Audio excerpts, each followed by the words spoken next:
Hello, welcome to today's episode of Juicing the Numbers, your statistics and sports podcast. I'm one of your hosts, Joshua Tracy. I'm Corwin Heller. Oh, so enthused, aren't you? Welcome to the show, No. folks. Yeah, I know. I know who you are and what you're about. Um, yeah, welcome to the Monday edition of the show. There is not a lot going on, really, comparative to, it seems, the sheer quantity of stuff we've had to talk about in the past couple episodes. But I think, part of that is also the fact that we do this shit um, twice a week instead of once a week to make sure we stay on top of the biz. So I guess we're to be expected to have some slower days. So we got some fluff shit to talk about. We got some goofy shit. Corwin Heller, are you ready to get started? Sure. All right. Do you want to start with the non-baseballish stuff with the what went down in the Tour de France? Um, Might as well, I guess. Yeah. All right. So you want to take us through basically what is a very short but I guess impactful. It's made the rounds, that's for sure. Story. I have to take the lead on something. I don't Do you think want so. to? I'm asking. Absolutely not. I don't All want right. to take Well, the lead. basically, the Yeah, Tour de man. France began, like the actual race, not just the event, and some fan looked like he was getting his picture taken or was trying to get the sign he was holding in the way of a camera to like he was holding a sign, he was trying to show it off to somebody or something. It And to me it looked like he was desperately trying to get it on camera as they were coming through, and just trying to get as much attention on it as he could. yeah, Like but his people always problem, do with signs like that. right, but people usually hold them over their head because there's people in front of them, or there's like a gate or a rope or something that prevents them from getting too close to, the quote unquote like field of play or whatever. And that didn't have, there was nothing at the Tour de France. Nothing really preventative anyway. And the sign managed to hit one of the cyclists as he Tour de France right by the guy. And unfortunately, he stumbled. And the problem with that is that it was the very beginning of the race, which means that everybody was Tour de Francing very close to everybody else. And this was one of the first guys, which means when he tumbled, there was a whole Tour de France behind him trying to go to France, and he We stopped watch them from cycling. touring. Uh, and it ended up with a uh, very large pileup of angry Europeans, and has made the rounds as kind of being one of the dumber things to ever happen in sports. Like Jeffrey Meyer interrupting a playoff game between the Orioles and the Yankees when he took a home run out of the field of play, which kind of ended up giving that game to the Yankees, is obviously an instance of a fan interfering with a game, but it's not dumb, quote unquote, that Jeffrey Meyer did that. It's a overly ambitious participation in the event, whereas this guy with the sign, that's not part of the Tour de France. You don't get to just do that. No. Apparently, the Tour de France is actively trying to sue him. Really? Yeah, which Well, I get. I mean, I bet there's a lot of money on the line with that type of shit because, sports betting is a huge part of it. And I would not be surprised if you told me that the Tour de France had to refund or whatever a lot of dollars because, or at least we're not able to make a lot of dollars because of this fucking up the odds. Not to mention all the people involved, I'm Oh, sure had like absolutely. sponsorship deals or whatever. Felt as though they were getting everyone has a suit. I was gonna win this one for real this time, and you just cost me prize money or something like that. I could easily see them doing this as a way to recover like punitive damages from this random dude of like, you cause so like there's so much injury that occurred that it's just like a liability, like proactive liability shield of just like if we go after this guy, it's saving us from potentially having to pay out significantly more money, things like that. Just they're in a position to do so, so I feel like they're going to do so because of how fucking stupid some guy just standing on the side of the road was. Right. Yeah, obviously you'd also think that this is going It to bring looked about some bad. change, but it's kind of wild that that's necessary in the first. Like it is weird that there's not more separation between the viewers and the participants. Maybe I'm just used to, Mhm. the commonplace American sports where, like they are the people are in stands and there's a several big significant quite literal physical barriers between you and the players, and this one there's just not. But it's I mean it's interesting, I guess. It's one of those things where I actually used to watch the Tour de France every year when I lived with my parents because we'd always have family that would come visit us roughly around the same time every single year. And since the Tour de France lasts for so long, it would always kind of fall around, at some point during their trip, the Tour de France would be on. And they're huge into cycling, and they'd always want to watch Your it, and they'd parents always are? have it on anytime. No, the family that would come visit us. Oh, sorry, I missed it. It's okay. But they'd always have it on. They'd always, keep it on in the background, whatever we were doing. If we were at home, it would be on. So I'd end up watching it because, watching someone ride a bike is infinitely more exciting than talking to your family. Um, and the people just kind of stand like right there in the middle of the road, just everywhere.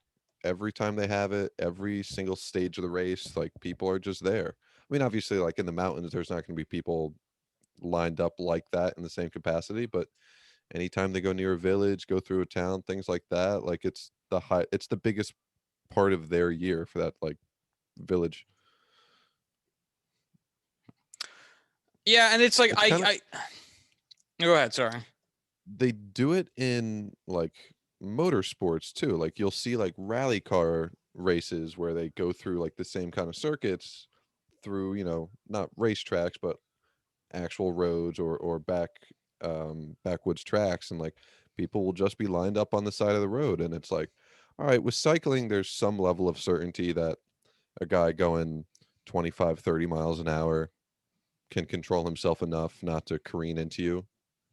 When you're going like 85, 90 miles an hour, that is significantly less, safe, a little crazier. So What's the baseball equivalent of this?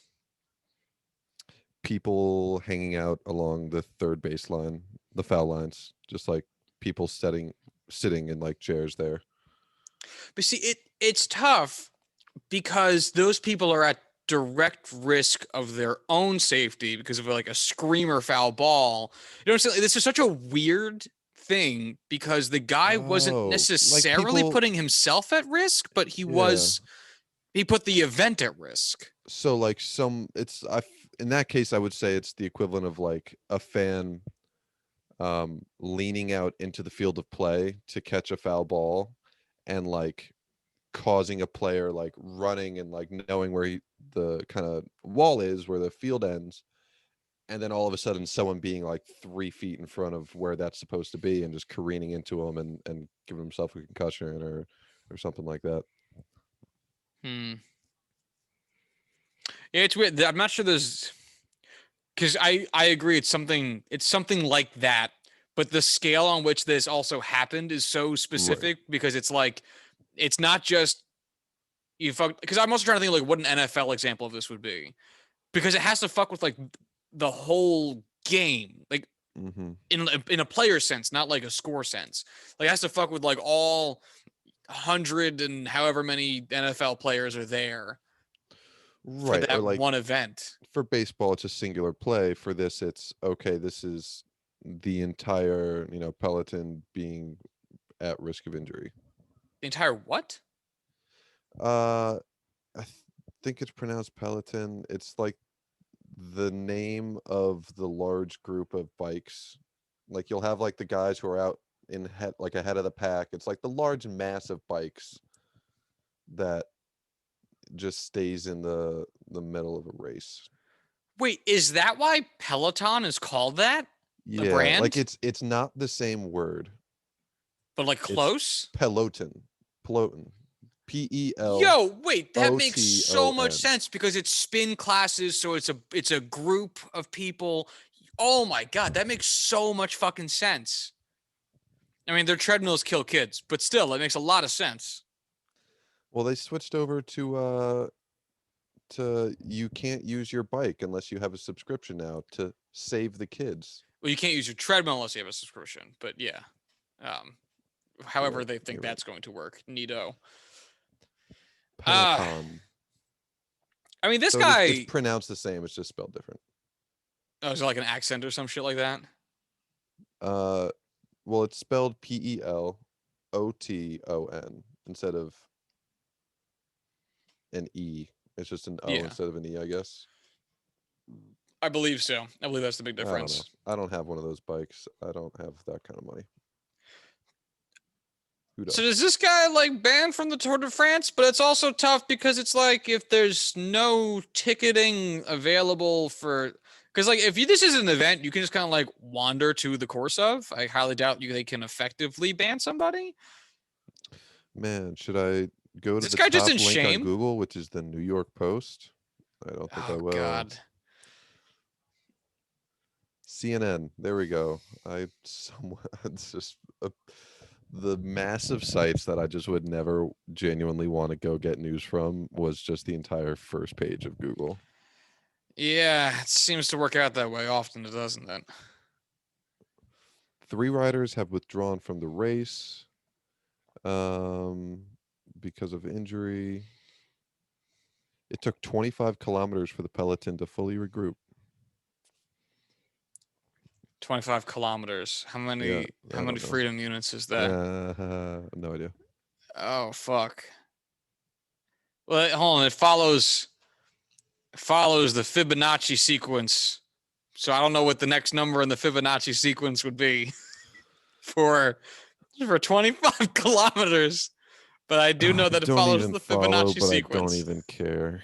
Uh, So it's like it's in approximations like you know uh 2 kilometers is like 1 mile, and then 5 kilometers is about 3 miles, and 8 kilometers is about 5 miles, and you just go up the Fibonacci. 13 kilometers is about 8 miles, and then 21 kilometers is about 13 miles. It's the Fibonacci sequence. Oh, so I'm here, so let's just keep going. So it's 34. So I guess it's probably like 36, 37 miles, 38 miles. no, No, I went a the wrong. Yeah, mile is no, definitely longer no, sorry, than a kilometer. sorry, I went the wrong way with it. It's probably about then like 14, 15 miles. 15.53. Oh, you looked it up? Yeah. Josh's approximation was kind of close. Yeah. Josh has an approximate knowledge of many things. That's right. Check that Fibonacci sequence bullshit, motherfucker. Now you know. Now you know, one, what the Fibonacci sequence is, and number two, now you know how to apply that in your day-to-day life. Will you use it in a math class? No. Will you use it when talking distances with Europeans? Maybe. Speaking of, this is a total non sequitur, but That's what we're here for today. So go for uh, it. my parents, what happened? I think they just like went out somewhere. Like they went, running errands, or they went on a trip somewhere, and like they were just gone for like most of the day. And they came back home, and they pulled into the driveway, and laying in the hammock in our side yard was just one of their friends who lives in Germany who came to visit and was just hanging out, taking a nap in the hammock, completely unannounced and without any sort of notification that he was going to be there. Just Europeans, man, they're crazy. Wild and crazy guys. There was one time, same guy. I was just at home alone on the couch watching TV. Thankfully, not doing anything a teenager would normally do when home alone. and there's just a knock on the back door, and nobody just shows up at our house. We're not, host people. We don't just have people pop in. And it's just this German dude who just came to the US and was just like, "Hey, your parents around?" And I was like, Hey, "You little are boy. so lucky. I fucking know who you are, because this is the creepiest thing that's ever happened in my life. God damn." Oh, that's really Great, funny. great guy though. Great guy. Love the man. Um, I have no good segue, so let's talk about baseball. Sure. Actually, here let's talk about football first, because there was one piece of fluff news for football that we could talk about for approximately 30 seconds. And so the I NFL like is that. approving alternate helmets for the 2022 season, which means that teams can officially do throwback uniforms again, because they were allowed to for a while, and then the NFL said no, a well worn in helmet actually shapes to your head better, which will help prevent concussions and CTE. So we're going to ban alternate helmets, because we don't want guys breaking in helmets all the time, because it could lead to more CTE. And I guess that either helmet technology has improved leaps and bounds, or that was hot nonsense. And the NFL was like, you know what sounds better than CTE prevention? Money. Money sounds better. And they wanted to start selling throwback jerseys again that were worn on the field. So, whatever the reason is, we're getting throwback uniforms back in the NFL. Corwin, are you excited? Actually, yeah, I am. I think there's going to be a lot of like genuinely fun uniform changes and throwbacks, like the old red Atlanta helmets, or the talked about white and black Bengals helmets for their alternates. The only one I'm scared shitless of is the Steelers yellow throwbacks from back when. The Bumblebee? No, not the Bumblebee. The Bumblebees were cool. I genuinely liked the Bumblebees, but they used to have alternates with a inverse color helmet, where it was solid gold with a black stripe instead of the other way around. And boy, it was fucking ugly. Yeah, that sounds fucking ugly. You should just quick Google. It's not like it's not the worst thing in the world, but my goodness, it is ugly. It's not the worst thing, but it's pretty close. Yeah. Yeah. I am like knee deep in a Google at the moment, so I'll have to do that at another time. But I believe you. Um, I also don't like the way knee deep in the Google sounded, but that's how that came out. So here we are. Um, yeah, it'll be fun. I don't care for the Jets' New York Titans throwback jerseys. It's not that I think that they're bad. I just don't give a You shit. say as an owner of a New York Jets or New York Titans throwback jersey. I do. And I like it as a novelty for myself. I don't care for it as a throwback jersey, considering what the Jets' other throwback jerseys are You that they like it could as a wear. friend, but you're not ready to commit. Essentially, yeah. Yeah. Um, yeah, I mean, just because I'd rather see more of like the '80s Kelly Greens. Oh my God, wow, that's so. I have to stop looking at that helmet. Wow, that's so bad. Oh, I'm upset you sent me that. I'm genuinely upset that I had to look at that. Fuck you. You're welcome. When I really just hated myself while playing Madden, I would set the Steelers as the Bumblebee jerseys and the yellow helmets, which ended up just being my standard jerseys for Madden playthroughs. Dude, that's so bad. Yeah, Wow, that's yeah. really bad. There's a reason no Steelers fan like really talks about those as something they're excited to come back. Yeah, I see why those should be burned with fire. Um, Plastic is not safe when burned, so we just throw it away, oh like the please, like rest the of our stuff government in cares. society. Um, yeah, it'll be interesting to see. Like the Giants have some really fun ones. The Packers, I think, is theirs is a little bit played out. Who really gives a shit? Um, but it'll Agreed. be the Eagles have some good ones. It'll be fun to have some more colors. some more like 70s bright colors back in the NFL for the next season. And speaking of jerseys, there's a better segue. The MLB released their All-Star Game jerseys, and you might be listening to that and have one of two reactions. And one is, oh yeah, I love this part of the year. They have All-Star jerseys every year. And your other reaction might be, since when do these MLB have All-Star jerseys? And the answer is, well, both, because every year they do have an All-Star jersey, but they don't wear it on the field. So if you remember seeing All-Star jerseys, you're right, they exist, and the players would like wear them around and like to the home run derby, stuff like that. But on the field, they wore their own uniforms.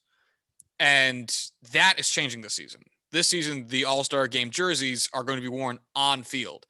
And folks, if you have missed this, like somehow Corwin Heller did until just this moment, holy fuck, are they bad? They are very quite not good. Yeah, I just saw them for the first time before we started talking about this, and I I had the same reaction to them as Josh did to the Steelers helmets. Yeah. So just as to describe them as best as I can, they're solid color jerseys. National League, I think, is in white, and the American League, it looks like, are the ones that are in blue. With the team initials, all teams get like a 3-letter initial that's used in standings and shit like that. The Yankees are NYY. The Phillies are PHI. So those 3 letters over the, I guess it's actually the left breast going down. And then in the middle of that, between the first and second letter, there's the team's actual logo. That's I in a different color, and then there's inexplicably an American flag patch on one side, one sleeve, the Nike logo up by the clavicle, and then some other logo, which I'm assuming is like a Colorado All Stars logo, Colorado themed All Star logo I on can the see other enough of sleeve. it to see that that's what it is. Yeah. Yeah. Um, and goddamn, is it and It and it does not button all the way down, might I add. It has 2 buttons at the top, like a batting practice jersey, and that is it. In all honesty, if you remove the block letters just behind the logo, these would be tremendous jerseys. A little boring for some, sure, but at the end of the day, you would be like, "Oh, that's a very clean, simple, streamlined jersey with enough accent, enough difference with it compared to normal, wild over the top jerseys that it works, it's something nice." But it's like the most ridiculous, edgy, just It's corporate. It terrible. feels very corporate. It's like the kind of design you see in like the bottom bargain bin, like graphic design knockoffs that you would never go out of your way to purchase. It just kind of people just have them. And it's so ugly. Like it's not ugly in the sense of like, oh, they tried something. I could see people that would like this, and it's just not for me. Like it just do not see. In all honesty, it looks like they built this in Google Drive, like a Google Sheets document, and then uploaded it or sent it to the printers who uses Microsoft Word, and all of the pictures just realigned and just they happened to overlap on one side and they thought that's what it was supposed to look like. It's so stupid. Yeah. What do you think is worse? These or the um the hats that we talked about a few weeks ago with Oh, the the like area hats codes and shit? the hats are worse because I, Interesting. the hats are just one of the most outrageous looking things I've ever seen. See, I think for me, these are worse because even though the hats were outrageous and busy, I can appreciate that somebody at least took about 2 seconds to go, what are some things associated with this city? And then took that very surface level thought, slapped some shit on a hat, and called it a day. This has none of that. Because what I don't understand, so what is the point of introducing a new jersey? Is I think the question you have to start with. And when Nike is doing this, as Nike is doing the City Connect jerseys, that answer is very clear. We want to pick an aspect of the cities that have MLB teams, and if we can get specific to the teams, do that, and find a way to tell some part of that story graphically or design wise on a uniform to put on the field and then to sell to people. So they connect with it in a certain type of way. Again, Boston had the Boston bombing one. Chicago had, or the White Sox had theirs tied to hip hop culture. Like there's stuff for that. I don't know what the appeal is for this one. And even just in just like a marketing sense, because it's not city based. That's evident. And it's also not Colorado based, because if all the uniforms were like Rockies themed, yes, that would be super fucking wacky to see a Dodgers uniform, but in like Rockies color and with mountains in the background. But you'd also look at it and go, oh, well, I understand what happened here. The All-Star game is hosted in Colorado, and they said, let's do that for all the jerseys. And that's what happened. And maybe there's a weird Denver Dodgers fan who like wanted that, and then you're good. But it's not. It looks like Tommy Hilfiger knockoff brands made a jersey in the 90s. That's what this looks like. I'd agree with that. Yeah, very 90s. Very 90s, very oddly red, white, and blue in a way that it didn't need to be that way, and doesn't quite like a poorly dressed European dad is wearing this in America on the 4th of July. Like it's a very specific reference, but I can picture the man who's wearing this. He's also wearing jorts.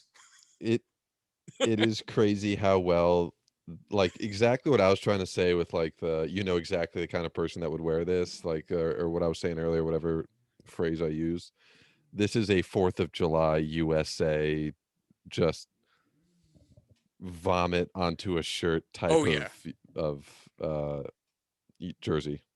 Yeah, there's like a weirdly, we're trying to be patriotic undertone here and overtone with the American flag. Why is that there? Again, not even from like an anti-patriotic standpoint, which different conversation, but sure. Mm-hmm. But generally, it's not the 4th of July jerseys. This game takes place on July 13th.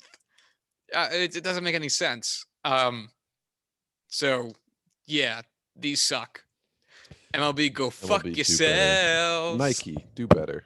I mean, this is their like second year in a row, not counting the COVID season, where they like really fucked up a jersey decision. Remember when they had black versus white for the Players Weekend, and then no one considered the fact that like, hey, maybe the team that's white, when they're pitching, no one can see the ball, and they had to go, oh shit, you might be right. We'll let the pitcher on the white team wear their normal hat so that the ball is a little bit more recognizable, so it doesn't blend in with their head as they're releasing the ball. But that discovery wasn't made until like day 2 or some shit. Like MLB, oh my god, they can't not ruin a jersey. It is crazy, right? Like it's a little bit absurd. Ooh, buddy. It does. It's one of those things where like when you're a kid, when you're a kid, you think all adults have it all figured out and they know what's going on, and at some point you will too. And then you become an adult and you realize no one has any idea what's going on. As a fan of baseball, you would think, oh, the people that get paid the most money to run baseball would know how to not fuck up baseball, but they don't know. They're just trying to figure it out as they go. It's another myth that you learn as you get older, is that wage is commensurate with skill and knowledge. Because whoo boy, is it not? Nope. But anyway, again, different conversation for a different time. Yep. Let's take a quick hard pivot to one of the articles that Corwin sent over. That it was actually a rather big news story that I can't believe neither of us thought of before we started recording, and that is that the Supreme Court the Crunchwrap Supreme Court came down with a ruling in a case against the NCAA, in which they stated that essentially you can't prevent players from receiving some compensation, right? I'm, Hmm. I'm trying to I'm trying to remind myself of this suit and ruling while also talking, and boy howdy is that not fun. Um, and it's considered a rather large blow to the NCAA. And also, I realized that because your article had nothing to do with the one that I was thinking of, um, and it was a completely different article about the NCAA. So we have two things to say about the NCAA, and it makes sense as to why I was reading this article while you were talking, going like, when do they talk about the court ruling? Because they didn't. um, and it's what else is interesting about it is that it was a unanimous decision. And usually we hear these types of things fall on split lines as special interests guide some decision making. And this one is a rare 9-0 decision. And I only mention that because I think it's signifying of future legal battles as well as a shifting tide of opinion as to the way that the pay for athletes of all kinds, including college athletes, um, is looked at. So, yeah, I mean, the essential here is the athletes will be able to profit off their name, image, and likeness. Which is one thing that they were not able to do. That's what I was trying to think of. Name, image, and likeness. Yes. They are allowed to make money off of. So if you wanted to appear in an advertisement as Ezekiel Elliott, the star running back of Corwin, where did he go to college? I have no idea. Ohio State. Ohio State. Now you can actually apparently go do that, which again makes all the sense in the world.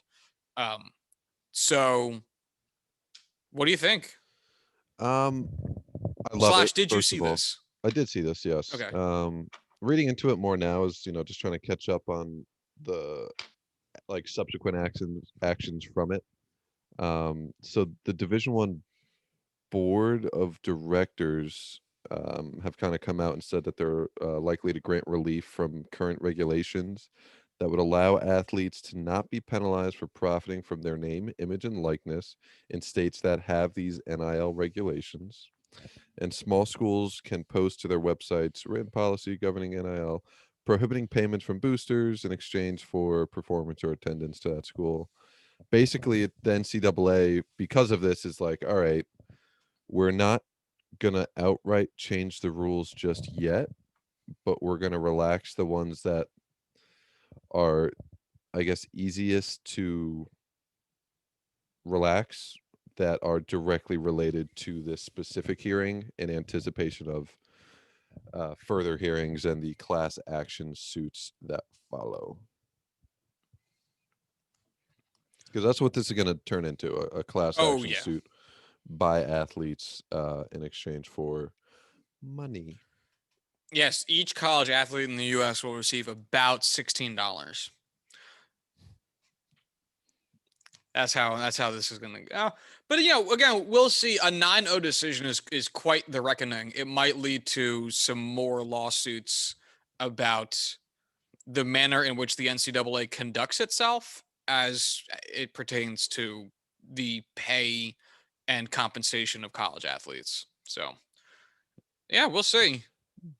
Do you think anything actually is going to happen? I do for this only because there's a lot of money involved on both sides. A lot of Very money true. on the NCAA side and a lot of money both real in terms of former college athletes that are now professional athletes, and potential money, which is current college athletes that could be getting money, or former college athletes that were very good in college and I don't know, didn't get very far in real sports. I don't know. Um, and to that effect, since there's a lot of money on both sides of this, genuinely a decent chance as compared to other issues where there's not necessarily money on both sides. Hmm. Thanks, Citizen United. But again, different podcast. The other thing that Done Gone went down is the another NCAA blunder, which is that the NCAA, which I'm getting tired of saying that acronym, declares that new North Carolina State, NC State, was out of the College World Series because of COVID-19 violations. Now Vanderbilt will be moving into the College World Series finals. So from a Vandy perspective, which I think most casual, non-affiliated with the team already, baseball fans were probably rooting for Vanderbilt because they have two of the most famous, or probably the two most famous college baseball pitchers on the internet, with Kumar Rocker and Jack Leiter, whom we have talked about on this podcast. But from a competitions standpoint, it's rather interesting the way that this actually went about, because apparently some 13, well, an undisclosed number of players, it says in this article, from NC State landed on the COVID-19 list. The number I heard was about 13. Um, but regardless, a lot of them landed on the COVID-19 list, and they ended up forcing them to forfeit instead of finding an alternative solution. So 13 was the total number of people in the NC State travel party that tested positive. gotcha. Uh, Corwin, what do you think about this one? Man, it is just such a tough decision because, well, it's a tough situation all around because if you're the NCAA, as much as I hate to side with them, I can understand why you need to follow regulations to a T. And this team has a certified outbreak of players and coaches and team members where if you allow them to continue to play, they're going to put a significant amount of other players and team members, things like that, at risk of getting sick. And you can't do it, even though it's essentially, the final four of the baseball World Series. Just straight up disqualifying the team, having them pack up and get sent home is just horrific, horrifying, just an absolute worst case scenario for, how you would want to logistically kind of run this tournament and have a fair tournament. But how do you avoid it in this scenario? You can't just postpone it and just say, well, wait until everybody's healthy, because you can't do that in any other situation or scenario. And the rules are, clearly written at this point. It's a really tough break, and I absolutely hate it for both the fans, the players, and just the good of baseball in general. But in this case, it's kind of hard to avoid.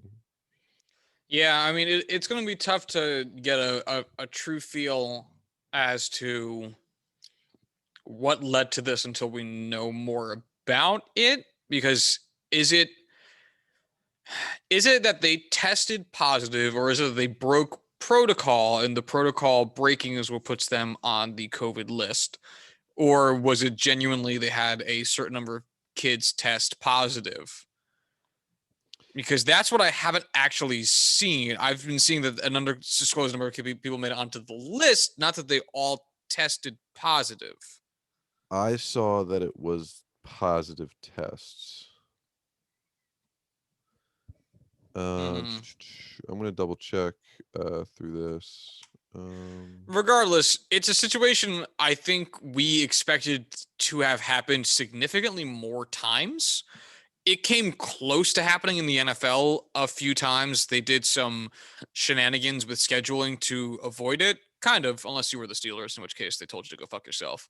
Um, but it ended up never actually being a true issue in this respect, where they had to fully cancel a game and award a win to a different team. Um, so it's kind of astonishing that we made it almost a year and a half before this came up, really. And unfortunately, I agree, Corwin. I mean, if this was the regular season, Mhm. maybe they could find a way to make up a game or two. Yeah, absolutely. But with playoffs, I mean, everything's scheduled out in advance. You really can't push everything back for one or two games like this. I mean, it would be.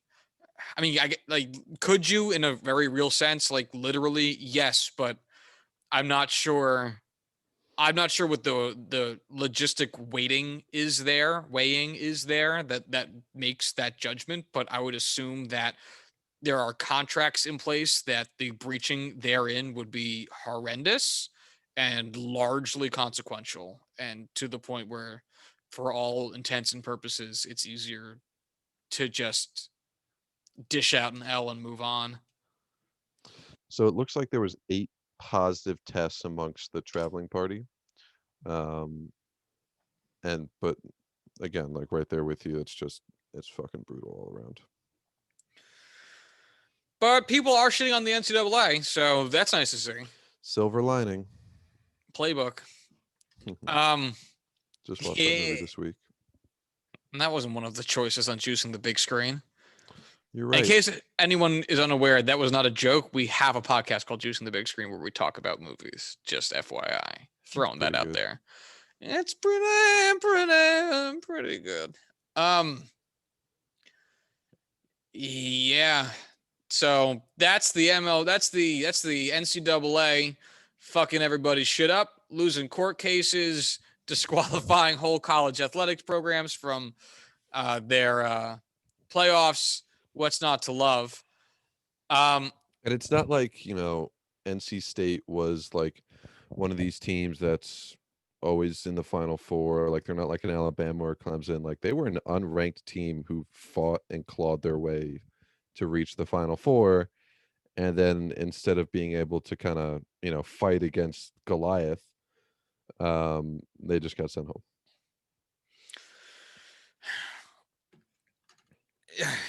It's just heartbreaking. That's really all there is to it.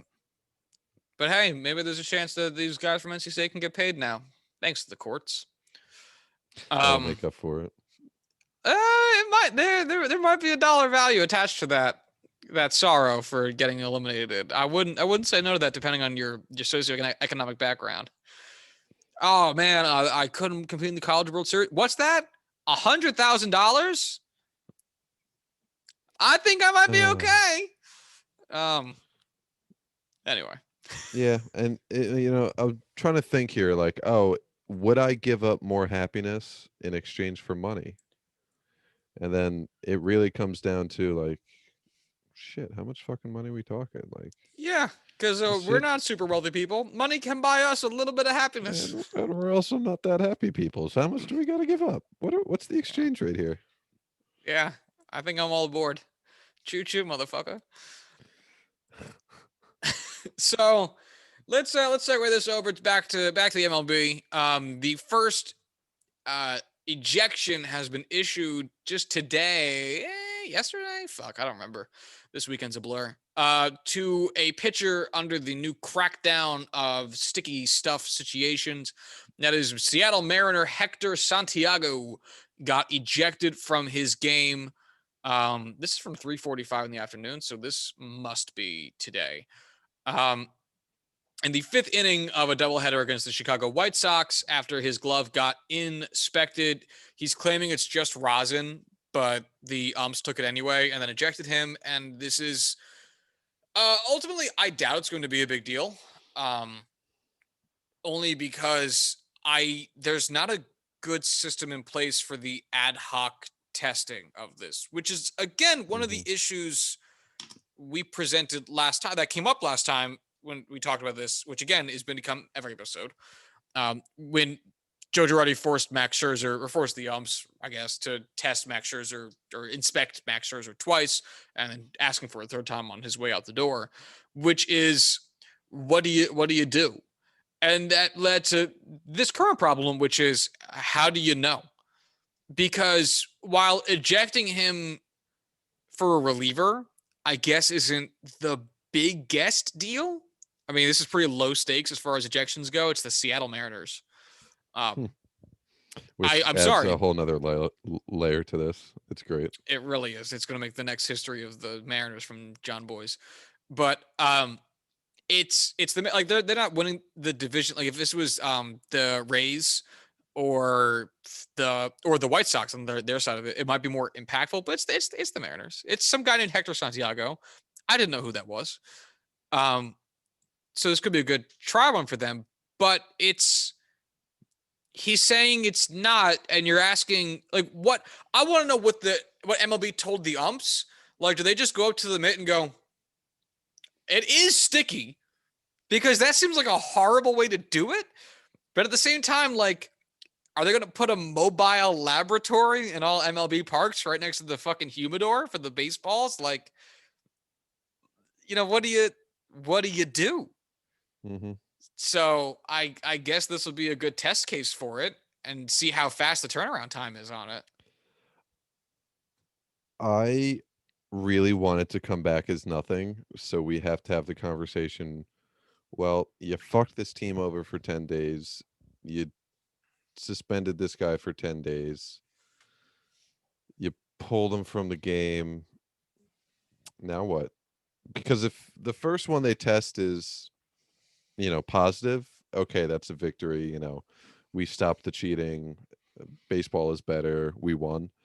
But if they fuck up the first one, oof, that's a tough look. If it comes back as nothing, the ump that ejected him should have to give Hector Santiago his game check. Okay. I think if I was Santiago, I would rather take cash out of Manfred's wallet. Like, he physically has to come into the clubhouse and pay me straight cash, homie, out of his wallet to make up for it.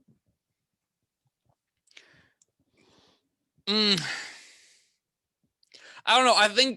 I think if I was a player, I'd rather the ump do it only because you interact with them more on a day-to-day basis, and it's a better fuck you specifically. You know what I mean? Like, you wouldn't call my balls, my strikes. You missed that check swing that was totally a strike. Now you owe me, I don't know how much umps make per game. $400. Bitch. How much would $400 a game be? Let's do some basic arithmetic. 400 times 162 is $65,000. That's actually not very much. Fuck you. Well, I'd love to work 6 months and make 65 sorry. grand. I said that poorly. It's not so much for someone who like is an ump for Major League Baseball. And in a union, like I would assume that they're getting paid. Let's call it $100,000 a year. And honestly, I wouldn't be surprised if it was more than that. Based off of how much NFL refs Players. make. Oh, refs. Okay. I would totally believe that umps make. I'm just gonna Google it. How much do MLB umpire? Wow. Okay, that was actually really. The average big league umpire makes. Do you want to take any other guesses? I'll say 100. You would be incorrect. According to Bleacher Report, it's $235,000 on average. On average, that's insane. So that's $1,450 per game.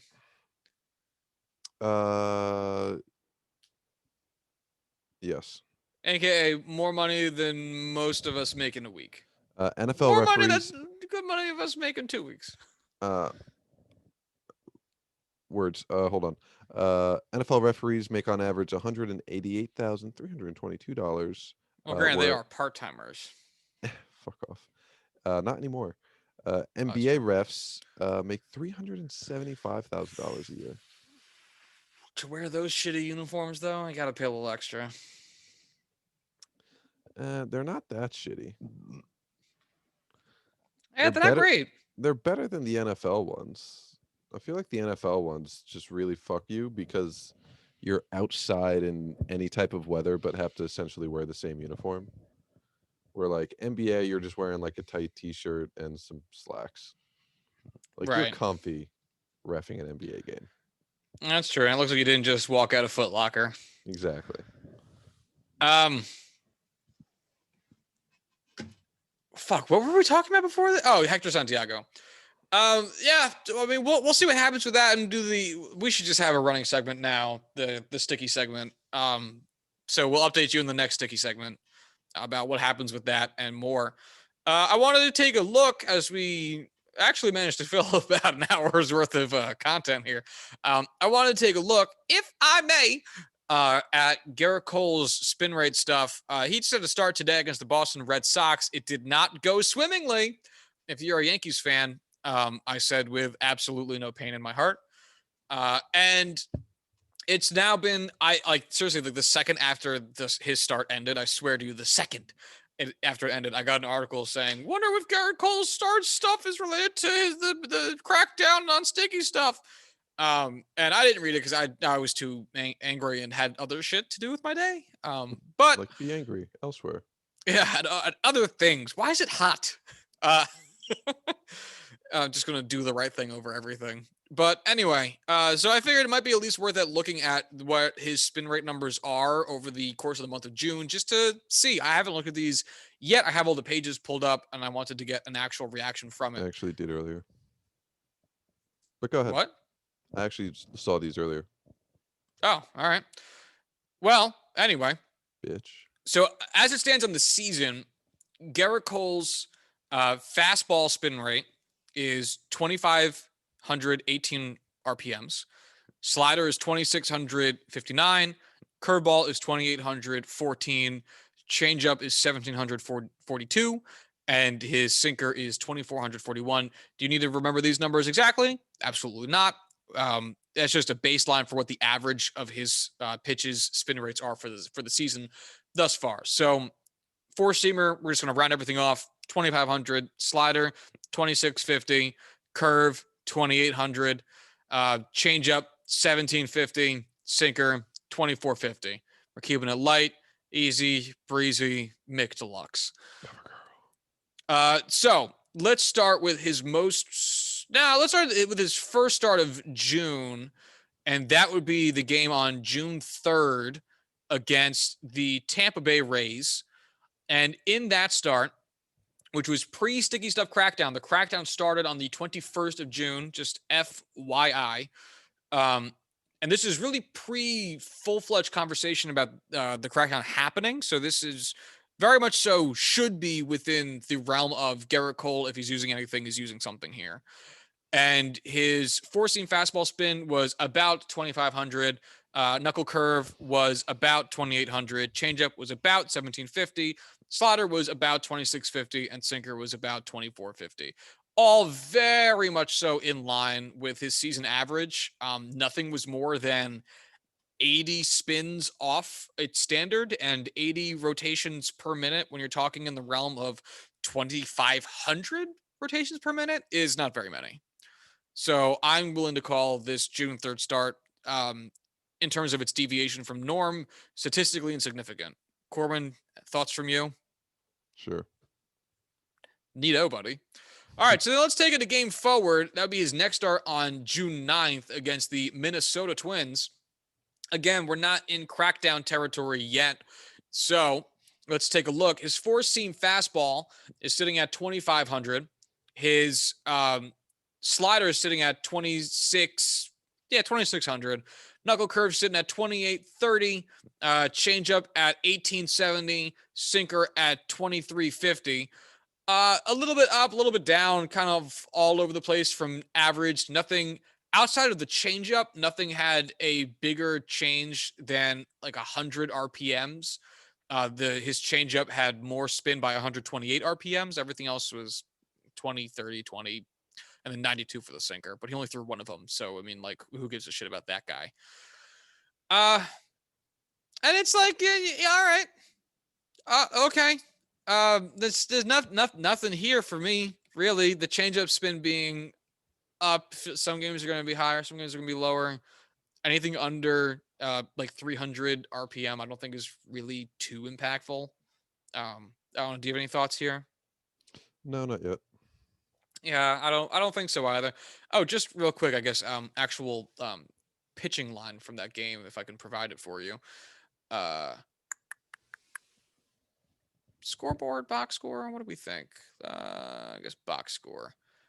So in the Tampa Bay game, Gerrit Cole, 5 innings pitched, 5 hits, 5 runs, all 5 of which were earned, 2 walks, 7 strikeouts, and 1 home run allowed. He threw 92 pitches. So that is very much so not a good start.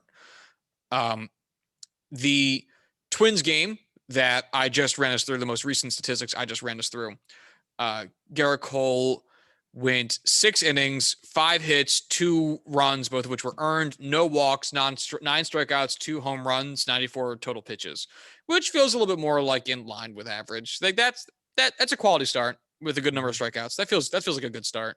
Mm-hmm. All right, so now let's take it into the June 16th game, his next start against the Blue Jays, and now is when there's talk about sticky stuff being cracked down upon. Nothing official. Again, the official stuff began the 21st, but there's talk of it now, and pitchers are starting to experiment with not using sticky stuff. So, Probably glass now. I guess so. Yeah, I mean, that's just what we. Oh, talked about right, last week, right. yeah. Sorry, yeah, I confused him with Ryan Yarborough for a second. Callback joke, Josh. Not a joke, just a callback. Just a reference. All right, so Gerrit Cole in that game spin on his 4-seam fastball, 2350 RPM, which is down by about 176. 2500 RPM on a slider, it's down by about 156. 1690 RPM on his changeup, that's down about 52. And then 2695 RPM on the knuckle curve, it's down about 120. And then sinker, which he only threw 3, 2450, which was up by about 6. So again, down by more, but down by only so much, down by less than 10% of the total RPM of the pitches.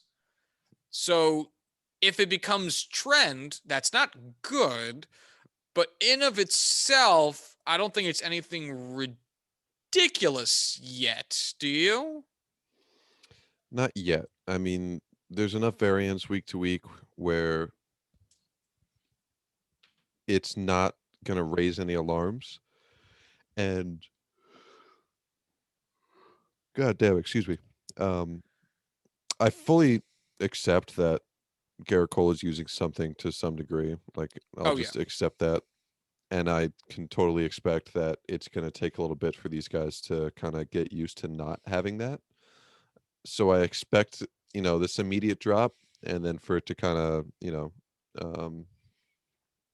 oh, what's the fucking term? The R word. Plateau. Um, Oh my get back God. to I know normal. exactly what you're talking about. Yeah. Regress. Regress. We're so smart. Dude, Regress well, back to the mean. that should not have taken that long for us. No, it's us. It should always take that long because we've proven time and time again that's exactly what happens. We're the big dumb. Amen to that. Yeah, obviously, some level of regression in all aspects of the game makes sense. It's also, though, if we take a backwards look on it, Gerrit Cole's 4-seam fastball in the June 3rd game that I said, that was the first game we did, 2438. In the June 9th game, 2496. Both those are down from his season high. His season average. The Twins game on the 9th, 2342. And then this game against the Royals that I had just read, where'd Gerrit Cole go? Unless I didn't get to this one yet? I thought I did. I don't know. Oh, no, I didn't. Okay. So as it stands right now, since the June 3rd game, he's been on a downward trend. Now, that's only 3 games. So if we take it back to 5/28, May 28th, his fastball was above his season average at 25-29 RPMs per minute. Rotations per minute, Hey. which I guess would just be rotations per second. So it seems to be a gentle downward trend, but it is ramping up, and that will take us into the Royals game. Real quick, the conclusion of this Blue Jays game on 6/16, Gerrit Cole ended up going 8 innings, 4 hits, 2 runs, both of which were earned, 1 walk, and 2 home runs allowed on 104 pitches. You might be saying that's a great start. It is a very, very good start. 4 strikeouts, which is very odd considering Gerrit Cole is a strikeout pitcher. Now, clearly he didn't necessarily need them going 8 innings pitched, but still, again, when you consider who is doing the innings pitching, a little odd. So let's take that then into his first game post official crackdown, which is 6/22/2021, in this game against the Kansas City Royals.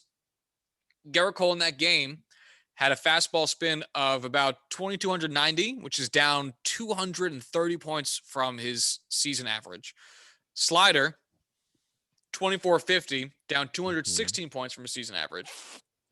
Knuckle curve, 2,660, down 150 points from his season average. Changeup, 1,650, down 100 points from his season average. And sinker, 2,100, down 326 from his season average. So, Wow, whereas 300, huh? Magic number. 300, huh? Magic number there. Oh, yeah? Why's that? Oh, that's just what Trevor Bauer said. The 300 RPM with substance. Ah, gotcha. Yeah, and it's this start, and we're not getting into the performance aspect yet, or the results aspect quite yet, because the last one, you see it drop under 200. And again, that's less than 10% of a total RPM. You can write a lot of that off to just noise.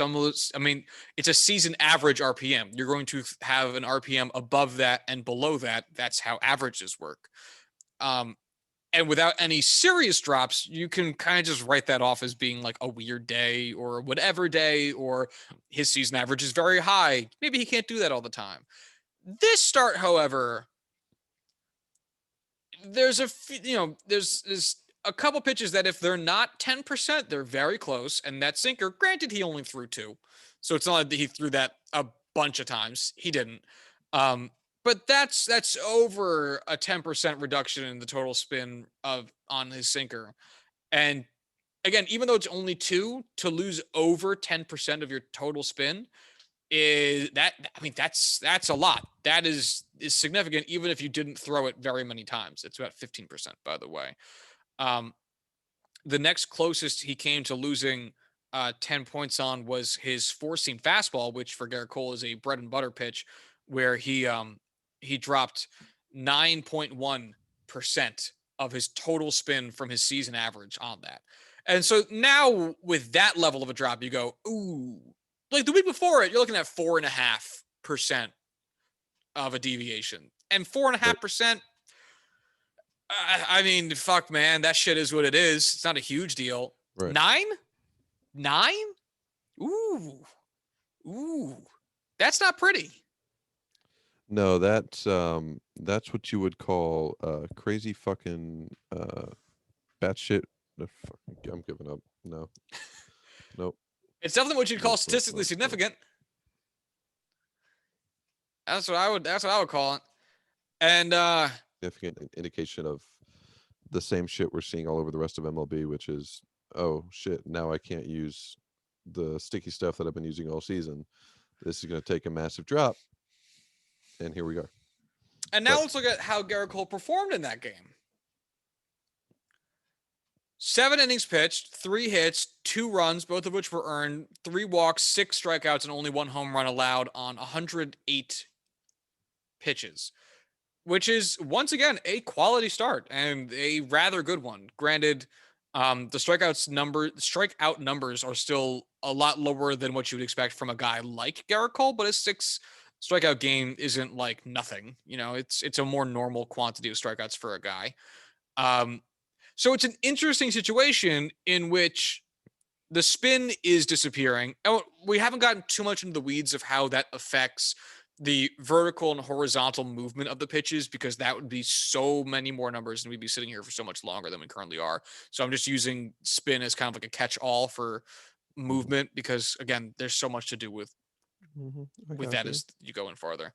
But clearly, through pitch selection or pitch location, what have you, this still ended up being an effective outing for Gerrit Cole. So it lends the question of, is the reduction in spin rate concerning if the poor performance that one may expect from it not necessarily representing itself? Right? Yeah. And I think that's kind of what you and I had been talking about when we talked about what we would want to see out of a crackdown, because it's not even necessarily that pitchers start to suck ass, because Gerrit Cole, and we'll get to the Boston start today next, it's the next game, so of course we are. But it's not that he went out there and sucked ass, but he's not getting the same boost that he was getting from the sticky stuff, whatever it was. I really hate saying sticky stuff. It sounds like a weird, too long of a word and childish phrase. And that's why I like saying it. I can't stand it. Can't stand you bits. But while you can judge however you want what is or is not fun in baseball, less strikeouts to somebody may be more fun. It might, or a better indication of balls put into play, which may be higher on your fun-o meter. But regardless, the effectiveness of the mind of Gerrit Cole and the other parts of execution of Gerrit Cole are still present. So I would say, in that instance, fuck yo spin rate. Seem to be doing fine. Yeah. What would you say? Who's the opponent again? I've already forgotten. The Royals. So not exactly a barn burner of a team. Yeah, it's one of those things where, hey, you're one of the top 2 arguably best pitchers on the planet. Even with 300 less RPM on your pitches, you should still be able to take care of the Royals. Right. Their offense is not wonderful. No. The Rays, on the other hand, their offense is Wander Franco. I fuck you. So then let's take that into an offense that is performing well. And that is today's start against the Boston Red Sox. How'd that go? Not great. So Gerrit Cole's spin, however, from previous week, was up average spin. His forcing basketball. Fuck, I'm going to retire from doing this. Turning into me. I couldn't even say fastball. His four-seam basketball. I sound like a blood. His four-seam basketball.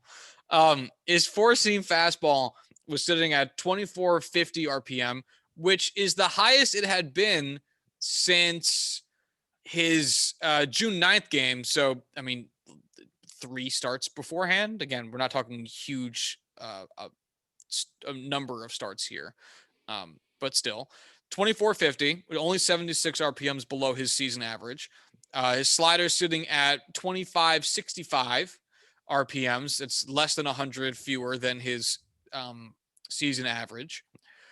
Changeup was sitting at 1738, four individual RPMs below his season average, and the knuckle curve was sitting at 2770 RPMs, which is 42 below his season average. So all the numbers are below the season average. But we're back to it being by really not a lot at all. And they're up quite a bit from the start before it. Now, what that means in terms of Gerrit Cole maybe saying, fuck it, I want my spins, I'm going to break the law, or Gerrit Cole going, I got to find a better way to grip the pitches to do what I got to do. Who gives a shit? Really kind of inconsequential to this conversation. Because either way, he got it. He got the spins back in certain quantity. And it might lead you to say, well, hey, how'd he do? It sounds like he probably did pretty all right. 5 innings pitched. That's not a good sign. 8 hits, 6 runs, 5 earned, 2 walks, 6 strikeouts, 3 home runs allowed, only pitched 89 pitches. But his spin was up. So, who knows anything? In my uneducated mind, it to me kind of feels like he saw his RPMs dip drastically, 300 RPMs essentially. And like we saw with the Tyler Glasnow interview, he had to change his grip to kind of make up for that. He needed to kind of do something, grip a little harder, farther back in his hands, closer to the palm, things like that, which caused him to get a little better of a grip. He was able to get those RPMs up, but because he isn't used to those things, because it is a different feeling, because it's not something that he typically would pitch in order to pitch at his highest level, he got batted around. Right. And there's so many factors that go into this performance part of it. And that's exactly what I was going to say too. So I'm glad you brought it up. Um, is that one, we're not going to know a lot of what happens in the game in this type of respect, no matter what. We're not going to know if players are using nothing or if they're using something for the vast majority of players, even with umps checking it, because there will be ways to do what you gotta do. There always are. That's part of life. I was going to make a political point, but I'm going to leave it to the side. For some reason, I'm feeling very, um, uh, I don't know, political commentatory today. I have no reason why for that. Who Okay, knows? Tucker. Oh, I hate you. I hate that so Mm, much. Fuck off. mm. You whiny little bitch. All But right, I'll call you Rush regardless, instead. God, oh, at least I'll be dead. That's better. Um, fucking kill me. I Regardless. actually I heard from a coworker, not a coworker, but someone we work with in a different company who did the security for. He's dead. I don't care. And nobody listens to this. He did the security or consulted on it for Rush Limbaugh's house. And apparently he would have matching Rolls Royces, one that was all black and all white, that he would just sometimes he was in different moods and would choose his car justly. Fuck that guy. Really? Not for Hey that, man, he but won he yeah, won that is a man who won the Presidential Medal of Freedom. Freedom. we should take that back. But all right, we're Can we leaving. dig up his grave and like pull it off his corpse? All right, we're moving on. I I want to continue the shit fest, but we have to move on because it's not the right podcast.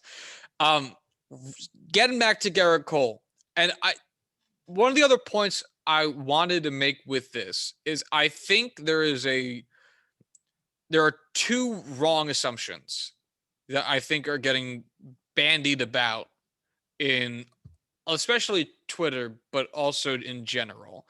And that is that the only reason a lot of pitchers are very good or able to get all the movement that they can get, all the spin, all whatever they can get is using foreign substances. And I don't think that's true because if it wasn't possible to do it otherwise, I don't think that just the addition of that tacky substance on your fingers would be able to get it for you. There's supposed to be a human ability to do it. What it does do, however, is it makes that a lot easier. And that's the difference.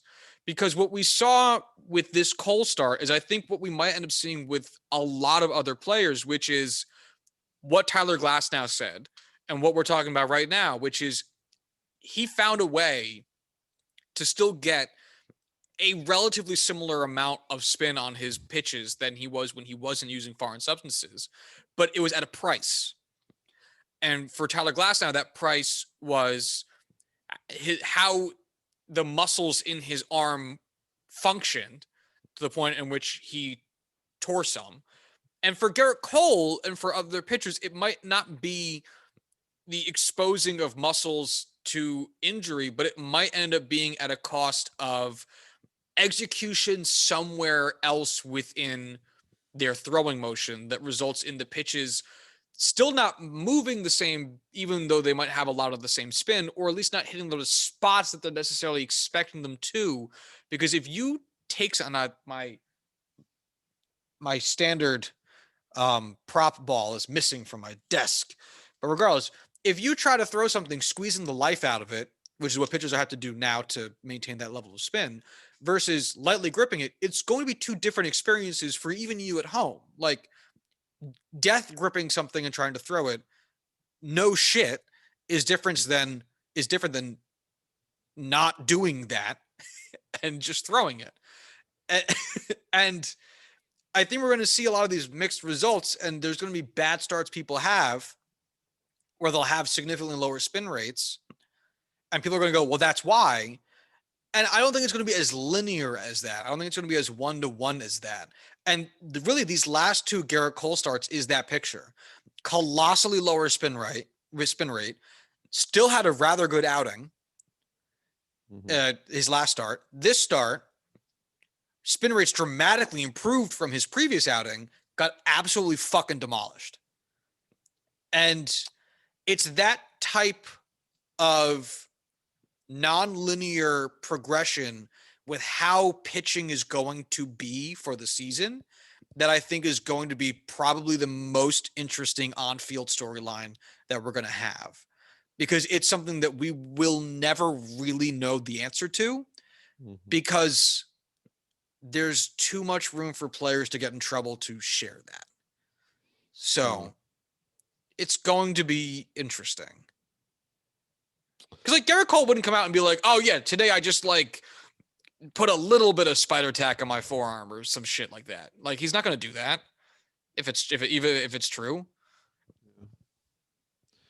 He should, because that'd be really funny, but no, he never would. Well, do you think there's going to be? Do you think we're going to see this league wide, where these guys are having these massive drops or had these massive drops, and then as a whole they're going to kind of regress a little bit back towards, like halfway almost, as they work this shit out? And that's the part of it I don't know, because, and this again goes back to what Glassnow was saying, which was such an insightful thing. I'm so glad that we have that, because it's going to make, I think, going forward for the season a lot easier to discuss. Because if they did this during spring training, and this was one of Glassnow's points, then the way that the MLB players did their pitch design, and for anyone unfamiliar with the concept of pitch design, it is exactly how it sounds. It is how I want my pitches to be shaped, how I want them to actually move, how I want them to spin appropriately, all that type of stuff. That's pitch design. They're going to do that under the assumption of, I can use spider tack this season, so let's design pitches that incorporate the concept and the, at me using this because I'm going to be, and work out what that will look like with the substances. And if they had that amount of time, and they have all the technology still, but like it takes time to do these repetitions, to work through the math on it, to work through the the skeleton imaging that they do to show you how your body moves and all that shit. It takes time to actually work on executing the pitches you designed without using sticky stuff now, that MLB players would have spent in the spring training doing, and now they don't have that. So it's tough to say what that progress will look like, because you might end up getting like Matt Blake of the Yankees calling all the players into a pitch design lab and being like, all right, we're going to leave even the rosin and sunscreen at home, go bare knuckles on this shit, and try to figure out how we're going to, create a pitch that looks or feels a lot like what your pitches used to look and feel like, so that you can execute your game the same way ish, building around this, which I would expect all pitching coaches to have to do at some point. And then the rest of it's going to come down to, can they even do that? And if they can, how long does that take? So I have no fucking clue. I don't know. It's going to be really fucking weird to see what happens with this, and how much of it people are going to attribute to he didn't use sticky stuff versus maybe he did, but he was really, really good at compensating for not having to use it because he was very good at adapting his pitch design and grip strength to not having it. Like yeah. There's a lot of ins, a lot of outs, a lot of what have yous. As there usually would be. I talked for a long time, and I'm still not entirely sure I answered your question. That's okay, because even if you did, does it really matter? Even if you did it, fuck it. Words are hard. Yeah. Words are so fucking hard. Yeah. Yeah. I just want people to stop saying this guy had a bad outing because his spin rate was down. It's very lazy and it's not real analysis, and I think you're bad at your job if you do that. Sure, because you know what? Gerrit Cole's allowed to have a bad day every now and again. The thing Gerrit Cole needs to fucking do is he needs to stop being a goddamn wimp and let Gary Sanchez catch him. This is ridiculous. I feel like you need a whole episode to break down into that sort of stuff again. Oh, God, it drives me fucking bananas. Bananas. Gary Sanchez could be your sticky stuff, bro. He could be that sweet, sweet relief that gets you your RPMs.